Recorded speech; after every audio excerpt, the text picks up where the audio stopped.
Come on. What is up, everybody? Welcome back to another edition of the Everything College Basketball Podcast, episode 194. I'm, of course, your host, Josh Burton, and joining me today, he is a Hall of Famer in the state of Pennsylvania for athletics. He missed Sunday. We told you why. That's the reason why. We're happy to have back after a one-show absence, Coach Scott Perry with us, the Hall of Famer. And coming back, we held him captive from Sunday. Back with us, our guy, Michael DeRosa. We are here on this fine Thursday afternoon. I don't know where it is, how it is down there in Texas, Coach, but here in Indiana, it is cold, it is rainy, but it has been a beautiful start to the college basketball week here. Yeah, I know you're excited. We'll talk about that in a few minutes. Beautiful, actually, weather here in Houston this morning for my daily morning walk. And before we get started, I got to give my shout out to the Stratford Spartan there you go. Girls volleyball team. They won the other night to go get the record to 40-2. They got their Elite 8 match tomorrow at 5 Central here.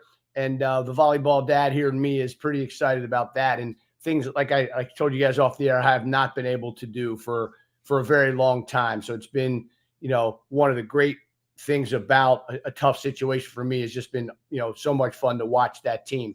I also have a shout out I didn't tell you about that I want to do. We're going to go to Division III women's basketball. Oh, I love it already. Leslie University Lady Lynx, coached by my man Martin Rather. And if you recognize that name, that is the grandson of Dan Rather. Had him off to a 2-0 start, the best start since 2007. Martin is a special friend. He was a Rice student who came to my practices and took notes and got to know me. And I kind of helped mentor him over the years. And at 27 years old, with a Rice undergrad, a Columbia master's, and a Harvard law degree, he's coaching D3 women's basketball, and they got him to the best start in 17 years. I love a little, we haven't, so far at the start of the year, we haven't talked much women's basketball. That is going to change as Kentucky's women's got a big one on Saturday. We love talking women's basketball. I love D3 talk as well. And then you combine them and then throw a little Dan Rather. I love it. I love it. Shout out to the Stratford girls volleyball as well. Coach and I, full disclosure, been texting about that throughout the last couple of weeks, kind of following that journey. That's a lot of fun. DeRosa, you're still here in Indiana, right? You haven't went back to DC. Okay. Yeah, man, it is rainy and it is cold out. But like I said, what a start to the week to the college basketball, man. We had the Champions Classic a couple nights ago on Tuesday night. We're going to dive into it in just a minute. But, I mean, the weather may suck outside, but the hoops have been really good. Hoops isn't the best. Like, it just basketball's the best. Like, there's really no other way to put it. So, yeah. And how do you – let me ask you something. How do you feel being the presence of a Hall of Famer? Because – well, I actually I don't know if I've told this story. I'm actually an experienced coach too. So there's just two coaches talking. I think you've coached a couple of games too, Josh. So really three coaches talking. I coached I coached a 5th grade AAU basketball game one time because the head coach got ejected. So I stepped in as the coach, and it was a terrible technical foul call too. 0-1 as a professional head coach. So pretty good. You're well on your way. You'll get another opportunity. Yeah. That's right. Coach, real quick. I mean, we keep talking about it. We're really excited. We put a tweet out. You sent us that picture the other day from just for a minute, just talk about that. The feeling, I mean, to be inducted in Hall of Fame, but especially back where you're from, to have that honor. I know we talked off air about, it's kind of awkward when you have to talk about yourself and all the accomplishments, but the fact that people recognize your years of dedication and hard work to the sport, and just talk to us about it, because what a cool thing, man. It's just something when you start doing this that you never think about ever happening. And so when it does happen, you're just kind of like, and wow, how did I get here? And who all is responsible for this? And so there were so many people that were, and especially that, we did 1999, it was the 25th anniversary of that state title team this last March. And those guys are the reason, that I got in that Central PA Hall of Fame for sure, along with some of the stuff that happened after that. But because I got the jobs I got after that because of that 99 group. So they were kind of the reason, multifaceted reason why. And so to share that with my family and friends and to see your name up on a banner on a wall with, hundreds of other people in the last, 50 years or 60 years that have been in that inducted, including Mike Rhodes, by the way, just FYI. I texted with Mike right before the event, said I'll be joining. I took a picture of his banner and said I'll be joining you here in about 30 minutes. So we got, so I can get to share that with him. And so it's just, a humbling event. Very grateful for it. And, I'm glad to be back here and for the match tomorrow. Glad to be back on the air with you guys. I got a couple notes here, some great nights at hoops and some really good games coming up too. So a lot to talk about. Yeah, well, again, we just wanted to lead with that because we were very happy for you. Terrific honor. And now every time I introduce you, I'm going to call you the Hall of Famer. Oh, I'm putting that out there. We are live, as always, on the YouTube, on the Twitter. That's a good start. 6 minutes in, 54. We're starting to build. Sunday was good. It's getting better each day as people start to realize football is starting to wind down. College basketball with all these big games starting to take over. These numbers will continue to get better. So if you are following along live with us, obviously your comments, we'll get to a couple of them over here. Our guy Connor McCabe, who's in every show. Howdy, fellas, 3-0, hashtag Rock Chalk. We're going to talk about your Jayhawks here in just a bit. Trevor couldn't be here with us tonight in person, but he is watching along. He said excited for the High Point at Campbell game night. Women's college basketball is awesome. He also says congrats, coach. So thank you. Big congrats from Trev as well. Before we get into talking about the Champions Class, one thing stood out to me that I want to bring up. And DeBrosa, I think you've been on one of these shows in the last year that we've talked about this.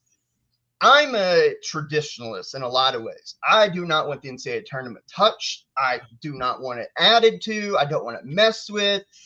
The other day, the NCAA president, Charlie Baker, was on the Dan Patrick show, and something he said went viral, and I want to bring it up real quick. He says there's room to grow the NCAA tournament to 72 or 76 teams.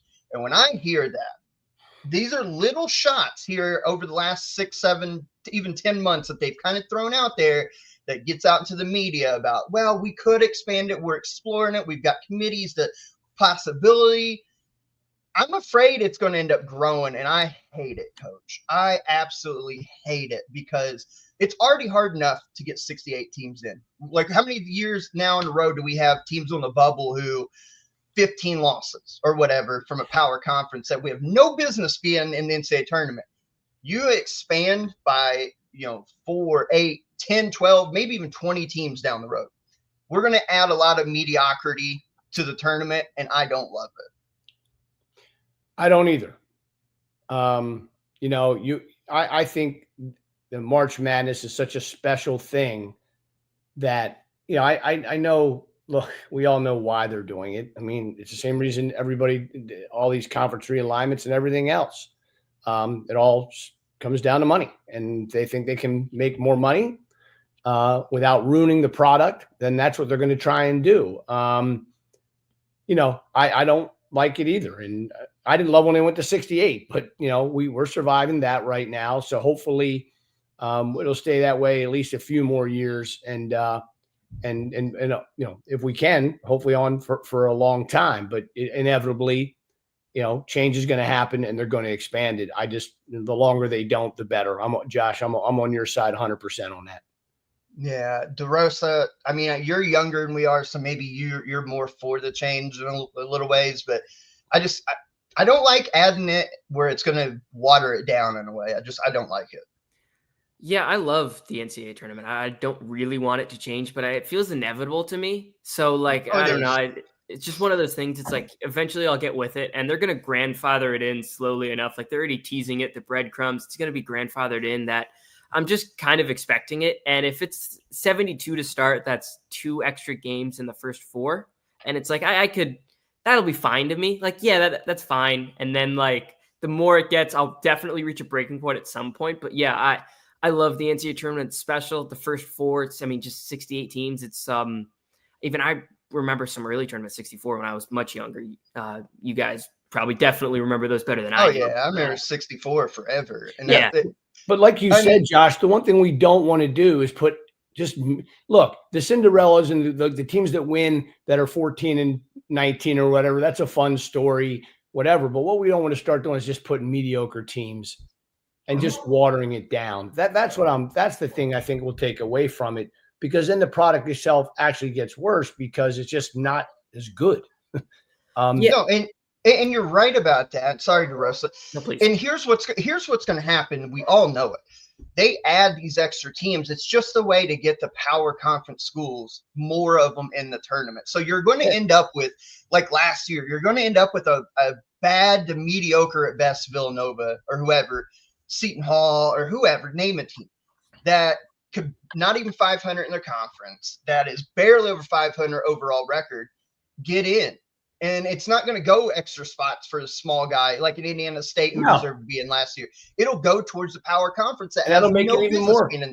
That'll make it even more aggravating. Exactly. That was the exact point I was going to make. They'll like try to justify it by saying like, oh, look at Indiana State. They missed the tournament and they look good in the NIT, to try to justify it to us diehards. And then when it gets to it, it's going to be like, okay, we could put them in, but St. John's has Rick Pitino. That's right. It's all it is. It's a marketing deal. Unfortunate. Every time we see one of these quotes, it's just, they're very intentional. These big corporations they don't say something without a bigger meaning behind it. We know it's coming. Let's just try to enjoy 68 for as long as we got it, because it's coming, unfortunately. Let's get into the games though. I seen a comment I want to highlight here. From the Buff. I wouldn't get hyped yet about Kentucky. Well, the Buff, you got me on the wrong day, because I am thrilled, son. Let's start there. It was the nightcapper in Atlanta.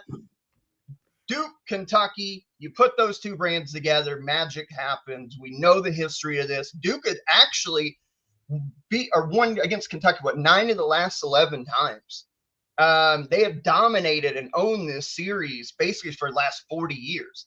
Kentucky had the 1998 come from behind victory in the NCAA tournament, which they went on to win a national title.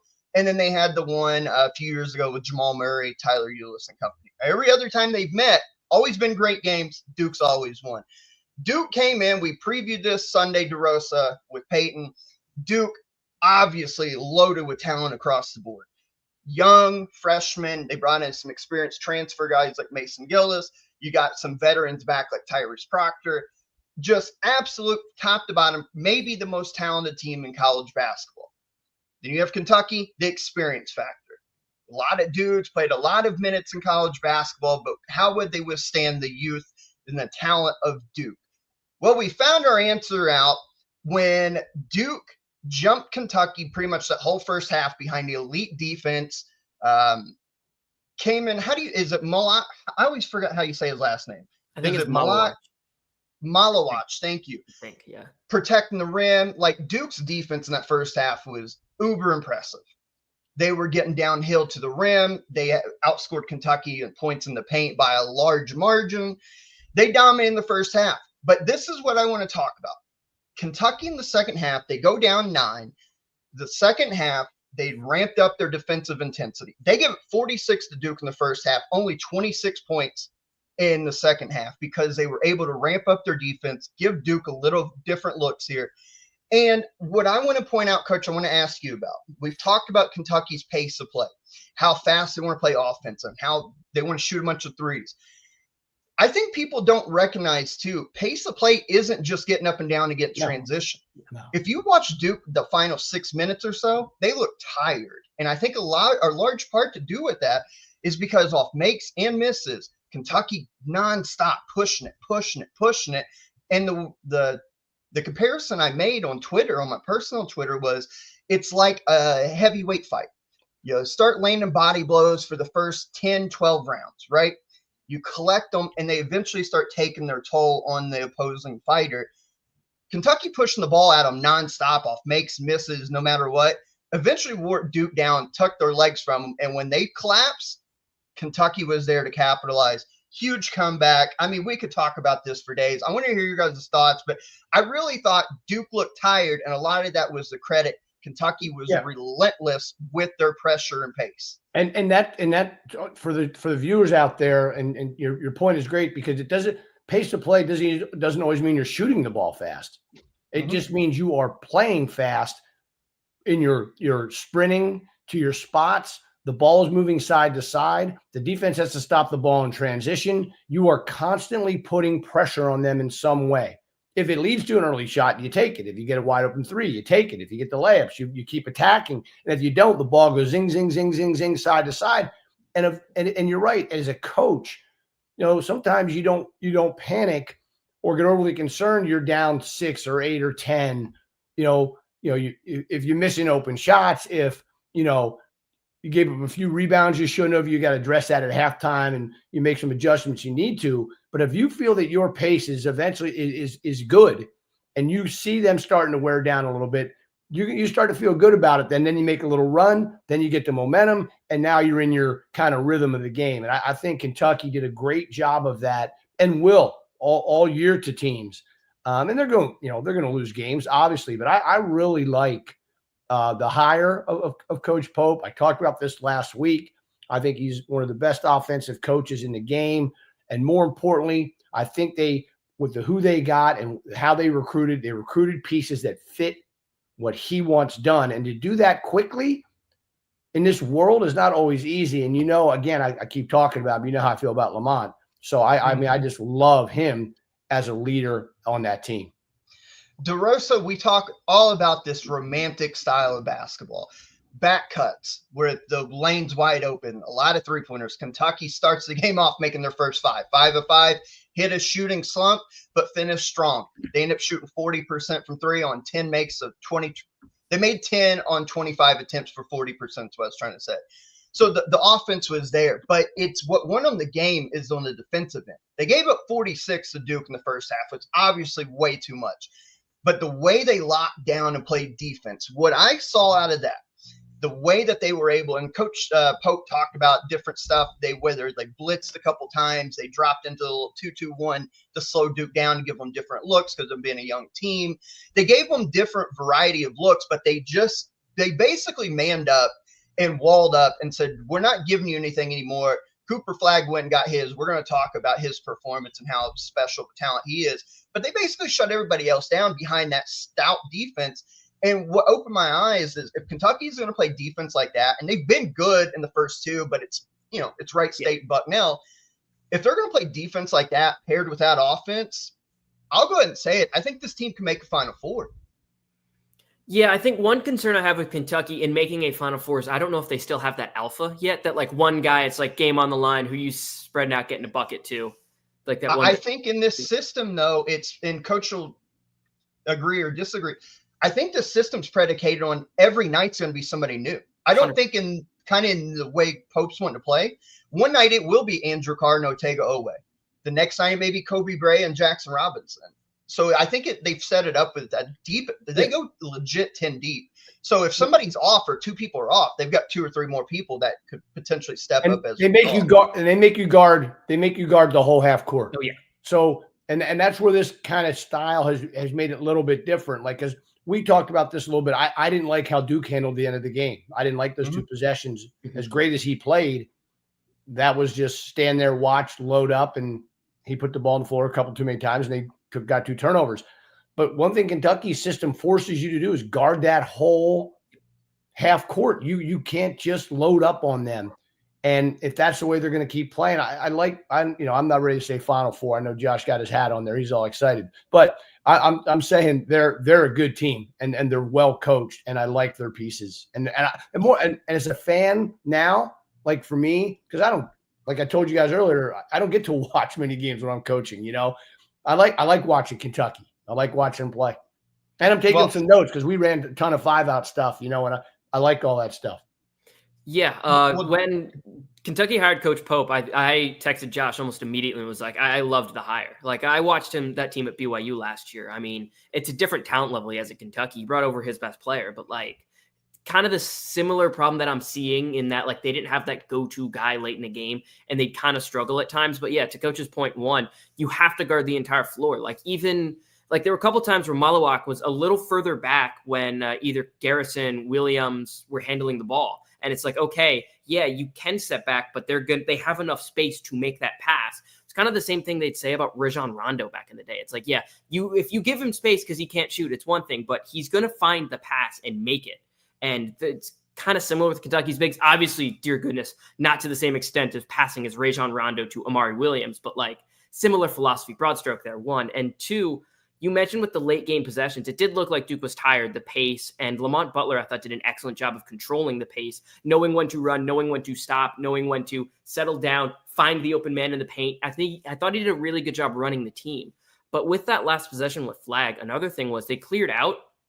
He wasn't going to his dominant right hand. He went to his left and tried to spin back. And Owe kind of read that the entire time. If you watched him in help, he was guarding Con Canepo.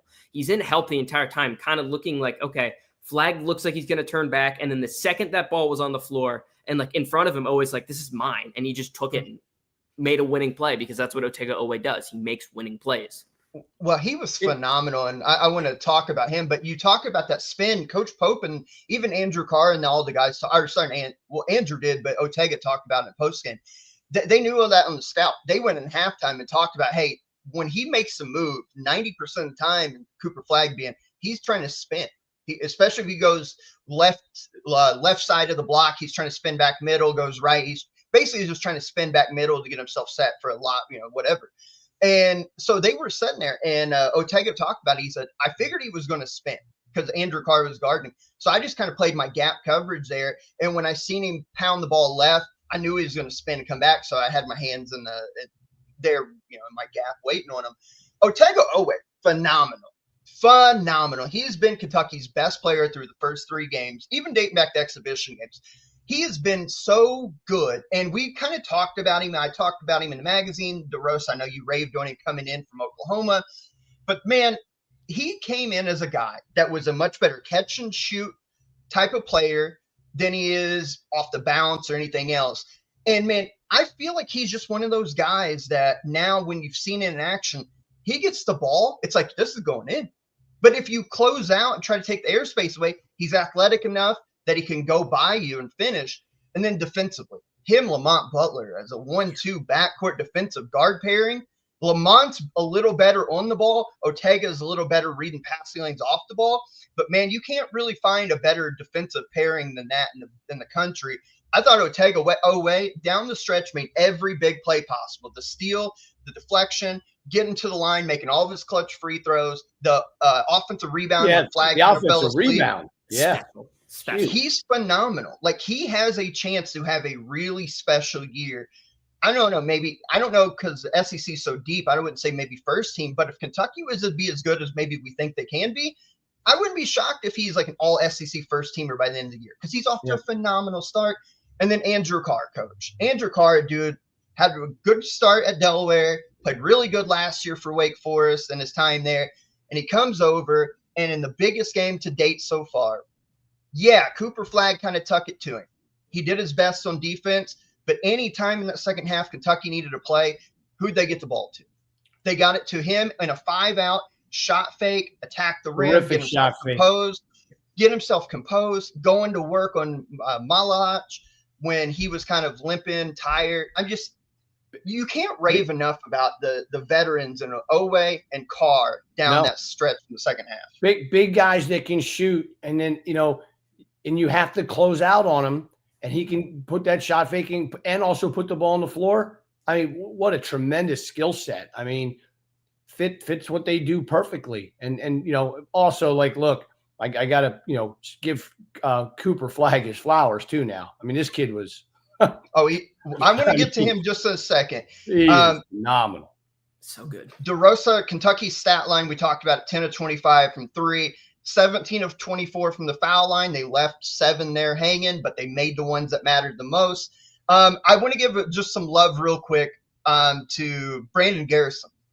8 points, 4 rebounds, but I don't think the stats show his impact there. And that he had that little spurt there in kind of the middle 8 of the game where he had 6 points. He got big rebounds. He blocked Con Knepel's 3-point attempt that could have put Duke up 4 or 5 or whatever. His just activity, he made what should have been a 3, but is, he needs a shoe size smaller. But like, he showed the versatility of a dude that was a McDonald's All-American. And again, if you get that type of production out of him moving forward, to replace Amari Williams is more of a change of pace. Again, there's pieces there for Kentucky that can get you really excited. I thought Brandon Garrison was phenomenal down the stretch as well. Side note, if I wish some of my players were on here, nothing drove me more crazy than a toe on the line. Nothing. Yep. Practice would stop, and there was heck to be paid. I mean, if you're gonna shoot it that far out, don't make it a 2. Yeah. I agree. Yeah, it's unfortunate. I think he was a toe. He needed a shoe size smaller to step back. But let's talk Duke, though. Let's talk about the impact of this. They have a comfortable lead, up 9. They were like 6.5 point, 7.5 point favorite coming into this game. Played a terrific first half, which they scored 46. They're rolling multiple guys in double figures. I think at half, Cooper Flagg and Con Knepel had 12 apiece. You got 10 from Tyrese Proctor. But then, as we've talked about, they started to wear down in the second half. The thing I didn't like about Duke, I want to praise them because I think they're going to be just fine. The thing I didn't like about Duke is, Flagg was kind of, getting his own and keeping them in the game. And even he was the big reason why they had a chance there late after blowing the lead. But what happened to their guards? Like, why did everything go through Flagg? We didn't see Tyrese Proctor. We didn't see Caleb Foster handle the ball to try to get in some set to maneuver them. And unfortunately, I think that comes down to a little bit of coaching. I think that'll change. I think you'll see a change. Well, it should. I do. Go ahead. No, I just do. I think, look, that was a lot to ask of him. But plus, I just don't think it was a great position or put him in the best position to make whatever play. The ball, I think the next time the guards will be facilitating. Now, he may have still been up with the ball, and maybe rightfully so in some cases, but those guards are really good too. I think next close Kentucky game, I think you'll see a change. Another note I want to make real quick, Josh. I believe Sion James went down with an injury pretty early. Shoulder off that screen. Amari Williams killed him on the screen. It was legal. Like, he didn't, from what I remember seeing, he was stationary. It was legal. He just killed him on that screen, though. Yeah, and that's a guy you'd turn to late in the game. Like, he's an experienced ball handler. Like, he was just kind of a guy at Tulane who would just handle the ball and kind of like calm everything down. And except this year, he's obviously working with so much more talent that I feel like his presence, and also if he's playing, maybe we get more bench minutes and those Duke guys aren't cramping as much and the pace doesn't affect it as much. I think that's a little more like maybe that happens, maybe it doesn't. But yeah, I feel like he would be a guy that would have the ball in his hands at least a little bit more in future games. Well, no, I think it's a good point, too, because you actually bring me up something I want to talk about.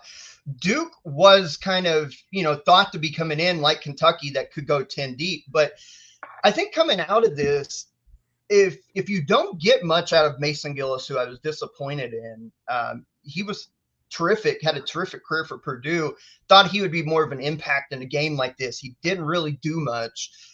Sion James goes out. Now, all of a sudden, you're looking around. The other 2 freshmen Duke has on the roster that they brought in aren't seeing any minutes at all. Malik Brown plays 17 minutes, but didn't really do a whole lot. So now you're just down to basically your 5 or 6 players. And so I think Duke's depth, they've got talent, but it's got to be talent that can be used and stretched out a little bit. I'd like to see them work on these next couple of games. Now, they got a brutal schedule coming up. They got Arizona. They've got Auburn coming on the horizon. But in some of these games that they should win comfortably, I would like to see Duke get more of those guys involved to kind of expand that defense, or not the defense, the depth a little bit more, because I think they're ultimately going to use them or need them. The bench points as well. Kentucky outscored them 25-6 on bench points. The Sion James point is very good one, though, Michael. Thank you. Yeah, no doubt about it. He was missed. I mean, yeah. And another note with Duke's bench, I'm a little surprised we didn't see a little bit more Darren Harris this year. I don't think he would have really helped in this game because he's not a great creator, but I thought he was the best shooter in this high school class personally. And I just feel like you can find that guy a couple minutes, but That's a down the line problem. I don't think he would have played a huge role in this game in particular. I would agree. Let's talk flag real quick. Just what can you say besides a phenomenal talent? Like, you know how hard it is to live up to the hype. We see it not all the time because this is like next level hype, but a guy like Zion Williamson coming into college and different people like John Wall, I remember when he came in, and all these different people, it's hard to live up to that. And his first big time on the national stage against a team like Kentucky on primetime broadcast, and he comes for 26-12. Yeah, everybody that wants to make fun of the final 2 turnovers, but Duke's not in that spot without his play. He's 17. He's 17 years old. I know. It's just, hey, 17. Incredible. What was I doing 17? I mean, it's crazy. Is and unbelievable. We talked about Andrew Carr guarding him, and when Kobe Bryant tried his hand at him, which was unfortunate, Jackson Robinson, he whipped him to the rim one time. His mid-range game was just perfect. Getting to his spot in the mid-range, pull up, or when he had to lean in, make a move off that spin, get to the rim to maybe draw contact for a foul. His mid-range game was awesome. He hit the 1-3, but Duke overall as a 3-point shooting team was like 17% in this game. They shot awful in this game. But what more could you ask for? If you were looking in Cooper Flag for the first time and you heard all this hype about it and you see that performance, how do you not think this kid is just like the next coming? Like that unicorn type that Michael, you and I talked about Sunday. I don't think anybody doesn't think that. Yeah. It's crazy. Think what he's gonna be like at 22 years old in 5 years. I mean, he'll only be 22. Yeah. I mean, and I thought not surprising, but you know how it is, coach, for young kids, especially if you have that talent offensively. Sometimes you kind of get a little lazy possessions defensively. I thought defense, the way he defended and battled and went for the glass and tried to block shots, he's there defensively too. Like he's there. It's crazy how good he is. He's in it. What they say that did I hear right? There was 70 NBA. Yeah. Like that. Yeah. It's crazy. And not just for him, obviously, but I mean, come on. He's just these guys come along once every couple of years or whatever, and he's just a special talent. He's fun to watch. He seems to be like a likable kid. I mean, the whole package is kind of it's so competitive. Duke's had these types before, and those guys turned out to have either great college careers and or great college and pro careers, and he's going to be one that's only going to be there for a few more months. We all know that. Yeah, you mentioned his defense, Josh, real quick. I think he's better defensively than offensively, and that is not discrediting his offensive skill set. He is awesome offensively, but he's able to guard multiple positions. He's active in passing lanes. He can block shots. He rebounds really well. He's the full package, and I think if there's one weakness to his game, his jump shot's not amazing. Like it's fine. He was 1 of 5 from 3, but he's special. He's the number 1 pick, and we're going to be talking a lot about Cooper Flag for the next however many years. Yep. He legitimately can guard 1 through 5. I mean, you don't find guys who legitimately could guard a point guard at his size or guard his center at his size. So let's put a bow on this Kentucky Duke game with just final thoughts on it real quick, because obviously an incredible win. Like Catlanta, they always called Atlanta because how Kentucky fans stuck it over for SEC tournament, from when the NCAA tournament was down there and Kentucky would play. They called it Catlanta for a reason. The last couple of years in the Champions Classic, Big Blue Nation always travels well, but you hear people who would go to these events and be like, maybe not as much as it used to be. You heard reports coming out Tuesday night that they dominated that crowd. You could hear it on the broadcast. There is this infectious energy that you hear a lot of Kentucky fans like myself feel like you have the program back. And what a way to kind of kickstart the Mark Pope era. So on Kentucky, on Duke, coming out of this, both, I thought whoever won this game after it got closer at the end, both teams have a lot to be excited about. Coach, real quick, let's put a bow on this. How do you feel if you're Kentucky fans coming out of this about your team, and how do you feel if you're Duke fans? If you're a Kentucky fan, you feel better. You don't need to feel great yet and get crazy. You feel better. And if you're a Duke fan, you probably think we let that one slip away. But there's your 2 top 10 teams, and we'll be talking about them a lot more on this podcast. I agree. DeRosa, anything on that before we move on?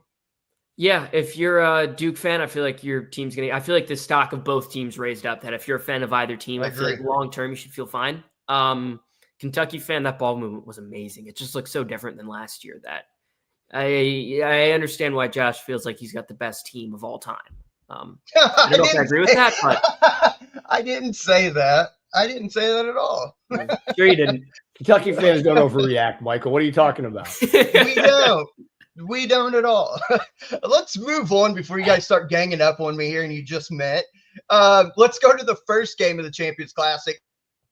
And if you kind of forgot about it, I mean, I don't blame you, but Kansas, number one, they beat Michigan State. As we know, Michigan State's always tough under Tom Izzo. Like, you're never, I shouldn't say never, but very rarely are you ever going to come in and punk around a Tom Izzo team. But man, the shooting set basketball in this game set it back 50 years. It was horrendous outside shooting in this game, but it came down to, if we're simplifying it, Kansas had Hunter Dickinson, Michigan State did not. Hunter Dickinson went off in this game, kind of like he's been prone to do in these big spots. 28 points, 12 rebounds. Bill Self passes Fog Allen for the most career wins at Kansas now with 591. He tied him last Friday in that great game against North Carolina. Your guys' thoughts on this, besides the shooting, was just absolutely horrendous in this one. I was landing and driving to a volleyball match during this game. So you two will handle this one. I did get to catch this whole second half of the Duke game, but I'll let you two discuss this one. Well, I mean, you didn't miss much. Yeah. Like, I know I'm saying that, it kind of ingests a little bit, but DeRosa, like, it was pretty ugly basketball for the most part. Kansas was just, they do what Kansas does. When Bill Self has a dominant big man, they're going to force feed him until the other team can show that they can stop him.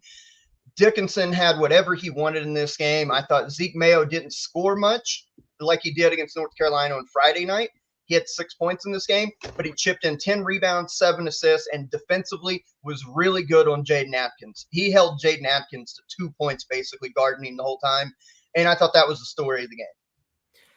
Yeah, I would agree with you on the defensive point, especially with Jaden Akins. He was Michigan State's leading scorer coming into the game, and instead Michigan State got 15 from Frankie Fiddler, but 8 on free throws, and Fiddler's supposed to be like a floor spacing shooter. He wasn't really shooting it very well. And you got a lot from Jackson Kohler. He had 12 points, 5 of 14 shooting as a big man, 10 boards. So, like, got a little bit there. I was impressed with Michigan State's younger guards. Jeremy Fears, I thought, did a good job. He was just really solid. Same with Jace Richardson. They found their lanes getting to the bucket, and Fears had 6 assists to just 2 turnovers in probably the biggest college game he's played. I mean, definitely the biggest college game he's played at this point as a redshirt freshman. I thought he looked solid. I thought he showed that he can be a guy from Michigan State, but really watching this game, I felt like Kansas kind of had this one at hand the entire time, and I felt like they kind of should have won by more almost. Like, they really controlled this game for long stretches. Dickinson was excellent offensively. Defensively, they definitely took advantage of him in the pick and roll. Like, he would either they try to blitz screens and it's like that wasn't working. They try to run drop and then it's like, okay, they're just going to find the guy who Dixon's supposed to be tagging and they get a bucket there or the extra pass, whatever. They did tend to expose him in the pick and roll defense. But aside from that, I mean, he was awesome offensively, just dominant, like another level dominance. And I thought you got a good game from Zeke Mayo, 7 assists for Zeke Mayo. I think that's kind of surprising because that wasn't really what we were expecting from him out of South Dakota State. But yeah, I it felt like a game Kansas had in hand. I'm a little surprised they didn't win by more, but man, the shooting, not great. And yeah, this really weird game. Well, 8, we talked about the shooting. 8 combined for both teams in that game, 8 of 41 from the three-point line. Just horrendous shooting. But, you know, you talked about Jace Richardson. I want to speak on him just for a second. Freshman, a legacy freshman. His dad was great for Michigan State in the early 2000s, late 90s, early 2000s for Tom Izzo. One of the best dunkers I've ever seen. I remember his dunk contest there in the early mid 2000s when he's playing in the NBA. But, you know, I like the poise of this kid because every time he's on the floor, I've seen Michigan State play twice now this year. And every time he's on the floor, he's always making hustle plays when maybe sometimes those legacy recruits could have an ego. And I'm not saying he doesn't, but it doesn't show. Like, he seems like the type of kid that Tom Izzo would love over the course of 4 years. I don't know if he stays 4, but I expect this kid to, as he progresses and matures as a freshman throughout the course of the year, and especially getting in the fire of the Big Ten play, I think he could be Michigan State's, I wouldn't say best scorer, but maybe like option number 2. I think he's got the mold to do it, especially if Michigan State struggles to shoot like this going forward. They are shooting, I'd have to pull it up here. They are shooting something like 25% from 3 to start the year. And if you remember, DeRosa, Michigan State's problem last year was what? One of their problems. They couldn't shoot. Yeah, they couldn't shoot. I always remember Tom Izzo teams just be able to have at least a couple guys who can knock down timely threes. So I don't know what's going on. It's even worse. They're shooting 20% from 3 to begin the year. It's hard to win. It's very hard to win games like that. But Kansas doing what number 1 Kansas does. Got 2 good wins to start the year, so they're fine. I do worry about long-term their potential. Like, they need Rylan Griffin to be the Alabama Rylan Griffin, I think, if they're wanting to make that deep run that we expect them to make. But, I'd expect him to. Sorry to interrupt you, but again, no, go ahead. So he's now in a different system, right? He's got Hunter Dickinson, who is a different type of post he was used to playing with last year. Yeah. And it's going to take time. He'll be fine in 8 or 10 games, whatever, but it's an adjustment. When you're used to playing in certain space and timing with certain post players, especially post players, that can really kind of take time to figure out where you're getting yours, where your lanes are, when your shots are, how aggressive do I be, especially as good as Dickinson is. I agree. He played pretty well in this game, actually. Like, he had 10 points. He had a couple timely threes. Yeah. I thought he played pretty well. And he will. Yeah, and I agree with all that. I just I think the expectation, especially the way he got red hot for Alabama at the end of the last year to make the Final Four, again, expectations carrying over, but I agree. He's going to be fine, and he's going to be huge for Kansas with outside shooting. Real quick, we're not going to spend a lot of time on this. I just think it's funny that we talked last week, Coach, about Villanova, that whole kind of catastrophe, and we're like, well, they need to try to string some wins together and see what they could do. Tuesday night, they lose to St. Joe's for the second year in a row in this Big 5 Philly Intercity Challenge. St. Joe's beats them 83-76. DeRosa, you're the Big East guy. We talked about Villanova and their problems under Kyle Neptune. Kind of your thoughts on all this.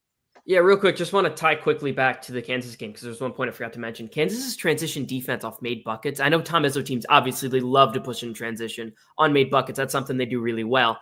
I didn't think Kansas defended those actions well at all. But to Villanova right now, yeah, I wasn't high on Villanova entering the year just because sometimes when, like, the vibes are just kind of the way they were, it was really weird. Just like I get some information like from a couple people and it's like, okay, this is like weird. It's like they won this recruitment really late that they weren't expecting to win because they jumped in a little bit, increased the bag a little bit. That's how they ended up getting one of their players. And just like guys didn't really love being there. The system not fully bought in, coach and the assistants, like weird situation there. So I just wasn't high on Villanova entering the year. And Eric Dixon's awesome. He is incredible, but I just don't think the pieces on the roster like really fit together. And I kind of thought last year they were super talented.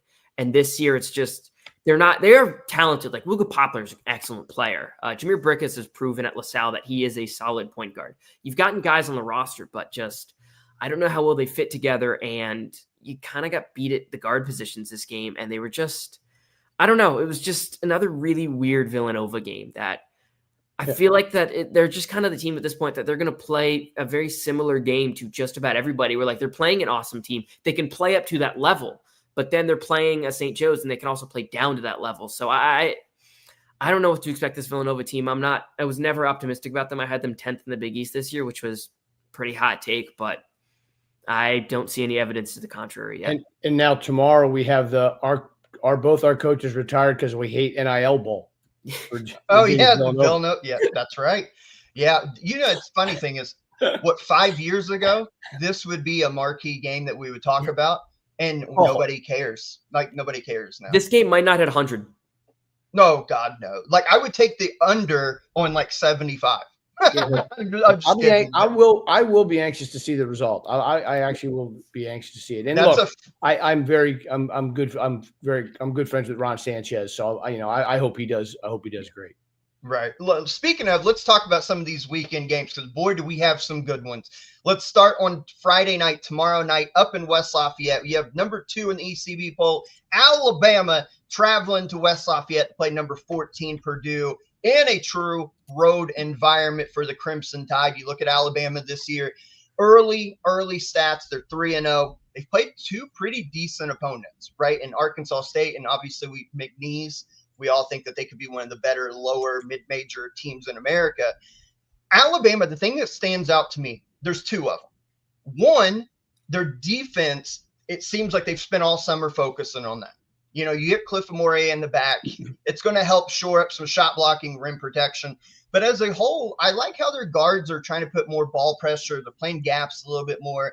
They're 20th in KenPom earlier in the year.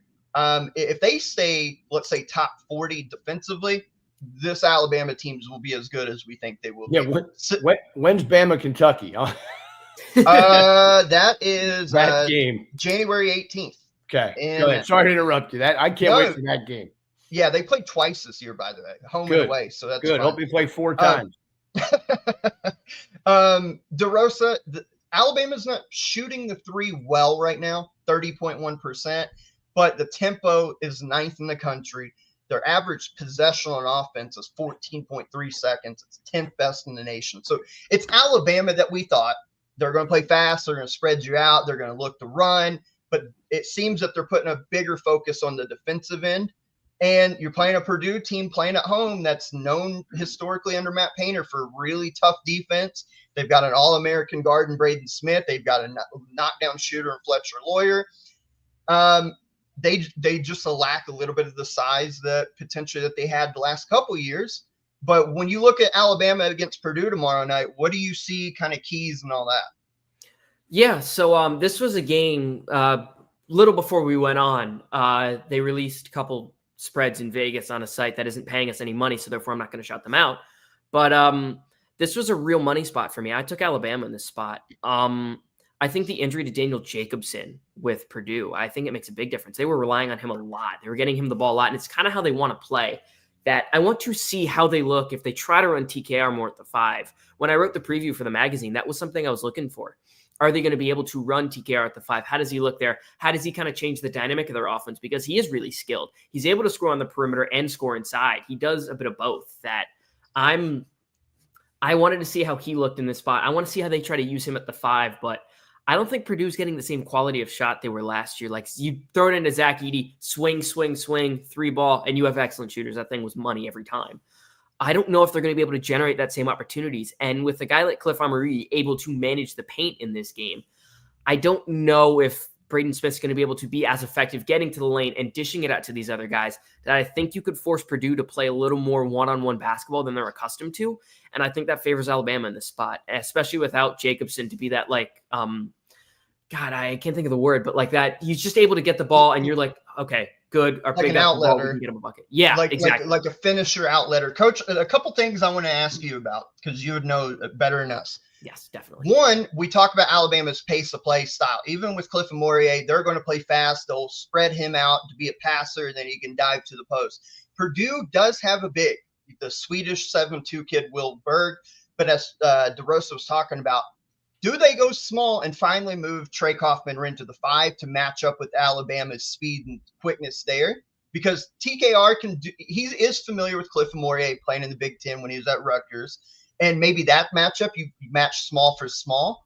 And the other thing I think people aren't taking account, I've been to Purdue for a big game. Peyton and I, it was the first game we got credentialed at a couple of years ago for the Marquette game, when Marquette was really good at the very beginning of that a couple of years ago. And let me tell you, that place gets bonkers. And Mike Rhodes backed you up on that. He said exactly. Yeah, he said the same thing. And so Alabama has to go for the first time all year. They have to leave the friendly confines of Coleman Coliseum to head up there to Mackey Arena, and home court can be worth 6-8 points at any given time. So when you look at this matchup, what are you looking for? So a couple things. Number one, I think, again, Michael made a great point on injuries. And not having Jacobson is going to affect the game. And this is the first game without him. They played without him or no? It is, yeah. So you got to – so that – they might be better in 3 games, right, when they figure this out. But immediate is going to be difficult. So to go to your question about will they go small to match up with them, it's a great question because I don't think they even know right now what this is going to look like with those minutes. They're no longer there. The next thing you pointed about the true road game, correct me if I'm wrong, but Bama at Purdue, Marquette at Maryland, Arizona at Wisconsin, Ohio State at Texas A&M, these high major true road games early in the year. This is a little different than we're seeing, I think, more this year than in past, or am I wrong? No, you're absolutely right, because most of the time it's the Champion Classic. Yeah, the neutral. Yeah. Yep. I mean, Mike's playing Virginia Tech. Like, Mike's playing Virginia Tech tomorrow, both 3-0, but they're playing in Baltimore, neutral. But I'm looking forward to that game because I want to see, Penn State can have a challenge now tomorrow. And you know what I think's changed this, and you guys can disagree if you want. I think when they didn't update the net, but I think they came out last year at the end of it and said they'll refine it. And I think they're putting more emphasis on true road games, because you can lose. If you're Alabama, you can lose to Purdue and actually potentially later in the year go up in net ranking, which is ultimately going to be a big deciding factor in seed line. So if you go lose a quad one game to a really good Purdue team, that's in a way better than blowing some bottom 50 team out at home or on a neutral site floor. So I think teams are trying to play the net game a little bit too and be like, all right, well, we can go lose a game we don't want to. We go lose this game, and it actually may help us down the line. And here's another thing that I don't think people think about, and maybe I'm off, but I'd love to talk to some of these coaches about this. But think about this too. When you do that, you're in these places, you're getting 15,000 people. Oh yeah. So easy. As opposed to a neutral where sometimes it's depending on where it is, right? It could be big, large crowd, but sometimes it's not, you're not getting that atmosphere, that crowd and now the home team is making, happy to make 15,000 instead of playing an easy win where they get 7,000, right? Or 12,000 or whatever underneath. So there's always underlying factors there too, but I think your net point is very valid. And I love the on campus. Like, you give me all on campus. Like, Champions Classic is great and all, but Kentucky at Duke would have been better, or Duke at Kentucky. My God. I just love the on campus stuff, but would have been brilliant. So let's prediction time. Alabama and their speed, 3-point shooting, high pace tempo. Purdue will play fast, but it's an opportunistic fast. Elite guard in Braden Smith, elite shooter in Fletcher Lawyer. Got to figure out the 5 spot. DeRosa, I'm coming to you first. Who do you have and why? Yeah, I took Alabama. I think it is a tough road spot, and we will mention a game later with a team that is newer, that is younger, going on the road in their first big spot. I think the experience, these guys know what it takes to win on the road. I mean, Mark Sears, Alabama was the one team last year that was playing tough road games. Like, they went to Creighton last year. They played a couple really tough road games that Nate Oates really emphasized that it helped build their team later in the season to those NCAA tournament games where they were playing close games. I think also Alabama partially could be a little underrated because they played these really tough mid-major teams. Arkansas State is really good. McNeese, really good. That I like Alabama in this spot. The Jacobson injury too plays into it. I like Alabama by a decent bet. I just think they're going to win this game at all 3 levels. And Purdue is still kind of learning how to play without Zach Edey and now Daniel Jacobson. I got Alabama. Coach, who do you got? You got the matchup of 2 Final Four teams from last year. Yeah, early season. I'm high on Bama. I got Bama. See, I love Alabama. I love Alabama, and I like this Purdue team. But I'm telling you, being firsthand, Mackey Arena is special. That place is going to be insane. If Purdue can get off to a good start, if they can put the in-game pressure on Alabama, that home crowd will help carry them to the finish line. I really love Matt Painter as a coach. I think schematically he will do something to mix it in and try to slow Alabama down as best they can. I'm going with the slight upset here. I'm going Purdue at home. And I think an undersung guy, somebody like Jakari Harris, has the game of his life because they're going to key in on Braden Smith. They're going to key in on Fletcher Lawyer. It may be a Trey Kaufman run, but a guy like Jakari Harris goes for 19, 20 points. Purdue pulls the upset home. Home court advantage is a real thing. Mackey is a very tough building to go in and get a win as an opposing team. I like that. I see Trevor's question. I think I know the answer. I have no idea, so please. Highest non-con opponent at Purdue since who? No, First of all, it's been a very long time, and I think I saw. Trevor, was it UCLA when they're number that's one? what I was thinking too. If you're watching, Trev, leave that because that's a good question. Yeah, we'll try to get that answer here before the end of the show. Let's move on. We talked about, or Coach brought it up. Also tomorrow night, part of a triple header of phenomenal games on a Friday night. Number 25, Ohio State at Texas A&M, who fell out of our rankings after losing. Good call, Coach. Thank you. Yeah. Oh, great answer, Coach. Yeah. There you go. Good call. That's a call. Hey, that was a John Wooden game. Do you know the connection there between Wooden? Yeah. Grew up in Martinsville, Indiana, played at Purdue, Coach UCLA. Indiana connections all around there. I actually played in John Wooden's middle school when I was in middle school. So a little fun thing over there at Martinsville West, I think. Martinsville West, yeah. Number 25 in the ECB top 25 this week, Ohio State at Texas A&M. Talk about another hard place to play. Buzz Williams has A&M down there in College Station. It's brutal to go down there and get a win. Coach, I'll come to you on this first. Yeah, Buzz Williams teams. They dropped a stinker last week against UCF, but they've still got all the pieces. They're still a very good team. Ohio State's playing better. They come off the big win against Texas on opening night. When you look at this one, what do you see? I'm going to go with A&M at home, and I'm going to do it. Look, I could see it going either way. I think it's a really good game. But A&M, I think, does have the pieces. I do think because of the loss, I think there'll be a little chip on their shoulder at home. Buzz will have them ready. I'm going to take A&M. Yeah, I'm going to go with you as well. After the 3-point loss to Central Florida, they bounced back with convincing wins against Texas A&M Commerce and Lamar. Not the greatest opponents, but good bounce back wins. Just being at home, they're going to be very tough, stout defensively as always. I just think it comes down to making plays, not turning the ball over in silly spots like they're prone to do in these big games. Does Wade Taylor get hot? Does he have a hot game? I like A&M at home. If this was on a neutral side, I'd probably swing Ohio State. But again, being at home, I think that the fans will carry them through. I expect a big game out of a guy like Wade Taylor, though, DeRosa. Yeah, round to A&M. I'm also taking A&M in the spot. This is the spot I was alluding to. It's definitely tougher for a younger team in that first big road test. An experienced team, you've been through the ringer there. Younger team, I mean, young front court pieces. This is Coach Diebler's first true road game as a head coach. I think that does at least say something, that it's like, it's easy to be the hammer. Like, you're going in there, you know you're going to win. Everything you are doing is working. What happens when an experienced A&M team is able to take you out of some of the stuff you want to do? What happens when, rather than the guys are chanting Aaron Bradshaw's name, they're chanting Pharrell Payne's name, stuff like that.